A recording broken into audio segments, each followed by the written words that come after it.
corpse comes back. He had murder on his mind, but yet he hesitated. How to commit murder, yet escape punishment, that was his problem.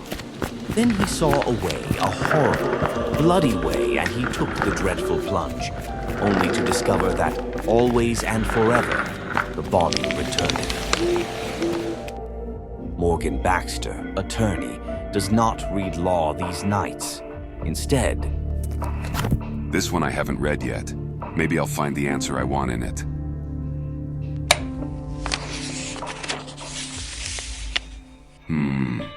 As a potential murderer, I find this very interesting.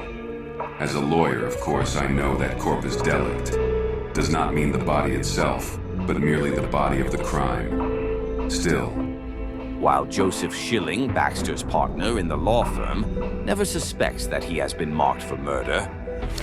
There he is now, nosing around the Trent estate again.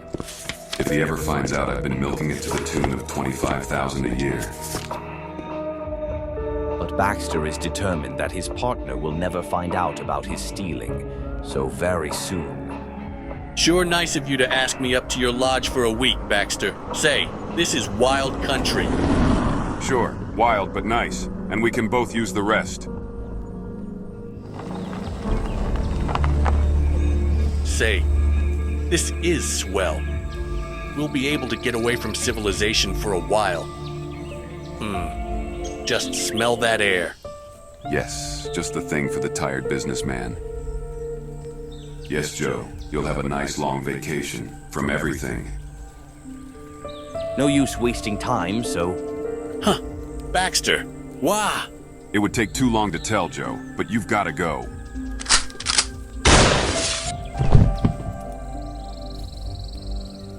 A moment later... So far, so good. Now I'll get busy with that surgical kit I brought along. The knives and surgical saws. You, Joe, are going to get lost. Really lost. Morgan Baxter had planned well. Later, under an assumed name, he appears at a distant airport. Golly, Mr. Smith, that's a lot of luggage.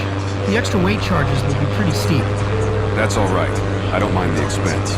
Check them through to Detroit. Haha. Don't mind the expense at all. It's worth it. Haha. If that clerk only knew what is in those bags. In Detroit, in a desolate slum area, Baxter puts another part of his plan into effect. Fine. The city dumps most of its rubbish here, so I'll bury part of poor old Joe here and cover it. Then the city will cover that. Later, when the suitcase has been well buried. Handy little gadgets, those army spades. All I do is buy a new one each time, use it, wipe off my fingerprints, and then throw it away. And now for San Francisco. And in San Francisco the next night... So goodbye again, Joe. Here goes another part of you. You're certainly a, widely traveled corpse. Next stop, next night in New Orleans. Funny, but I just happened to remember. Joe always wanted to visit New Orleans. Well, at least part of him made it. And finally, St. Louis, where the murderer conceives a master stroke. I was lucky, finding this freshly dug grave. I'll just bury the last of Joe at the bottom of it, fill it in, and tomorrow they'll bury somebody over him. And now my job is done. So, exactly 5 days after he murdered his partner, Morgan Baxter returns to the scene of his crime. Done, just the way I planned it. Now in a few hours I'll drive frantically to the nearest ranger station and tell them Joe went hunting alone and got lost. Easy enough in this country. Of course, they'll never find him. Huh? Who's there? What are you doing here? My plan. If they'd been here long, it's spoiled. Hello, Baxter. I've been waiting for you. At the sound of that voice, Baxter forgets all about plans. His spine freezes, and somewhere in him a scream begins.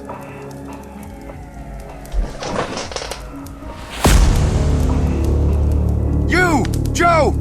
But you can't... Yay!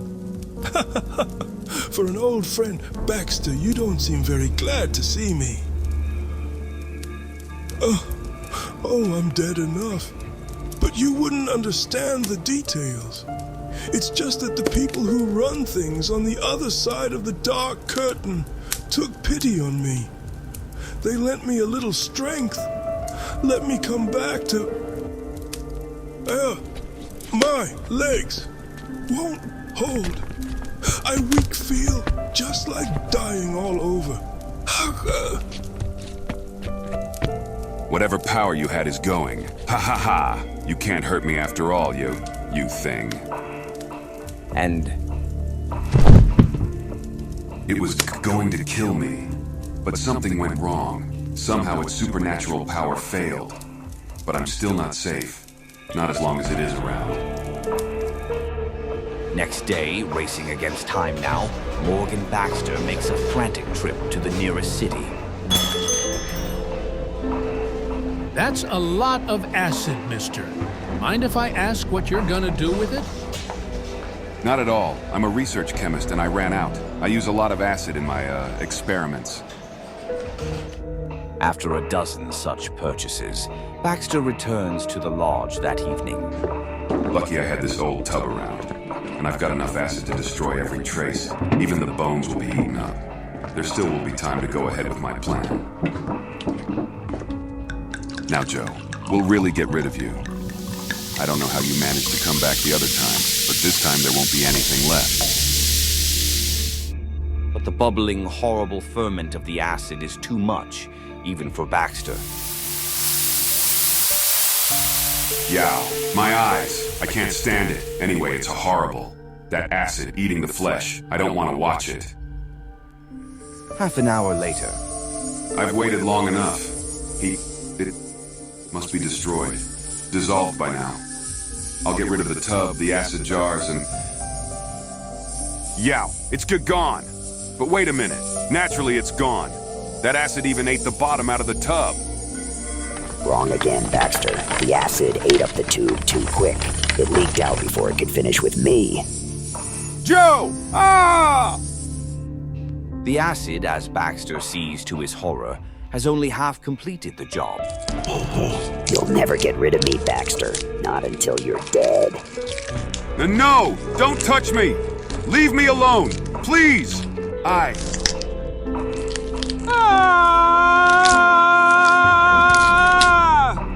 Screaming won't do any good now, but at least they'll be able to bury you all in one piece. But again, at the last moment, the murderer is strangely spared. No, but I'm coming apart. That acid, my stitches ate them away.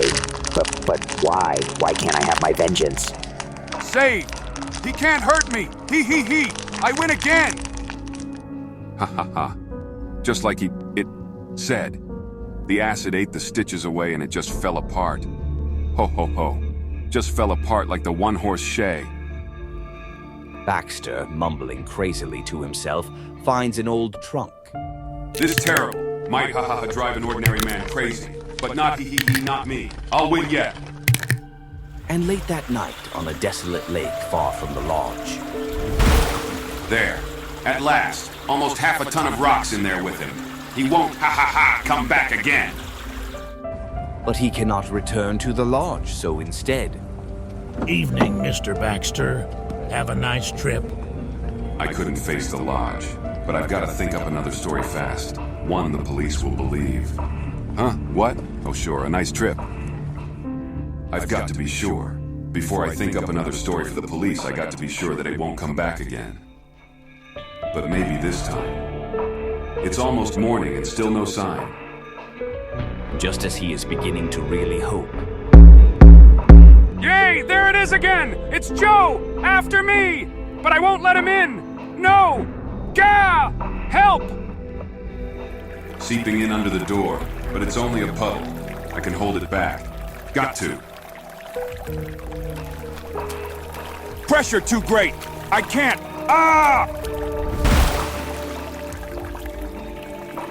No one could record what happened. Baxter's body showed signs of having thrashed about frantically. But why? Such a small pool of harmless water obviously couldn't drown a man. Later. Sure, officer. I found him. I was just gonna tell him a pipe busted in the hall ceiling. There was water all over the place.